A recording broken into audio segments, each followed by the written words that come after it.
অনেক দিন পর ঢাকা থেকে গ্রামে আসলাম, তাই শখ জাগলো গাছ থেকে জাম পেড়ে খাবার। তাই জাম পাড়লাম। দেখতেই পারছেন অনেকগুলো জাম আমরা পেড়ে নিয়েছি। জাম হলো পুষ্টিগুণে ভরপুর একটি ফল। এটি সকলেই কম বেশি পছন্দ করেন এই জাম খেতে।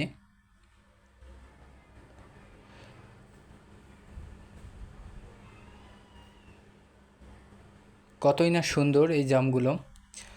জাম প্রস্তুত করছি, লবণ দিলাম, তারপর এইভাবে হাত দিয়ে আমরা আঠিগুলো সরিয়ে নিচ্ছি। জাম খুবই রসালো জাম। আমাদের এই গাছটির জাম খেতে খুবই সুন্দর এবং মজাদার।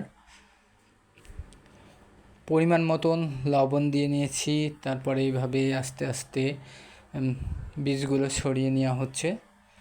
এটাকে আমাদের গ্রাম অঞ্চলে ঝালাই বলে। এই জাম ঝালাই খুবই পরিচিত, গ্রামের মানুষরা খেয়ে থাকে এটি। আমরা কিছু পরিমাণ লেবুর রস, কাঁচা ঝাল এবং লবণ দিয়ে একসাথে মাখিয়ে এইভাবে খাচ্ছি।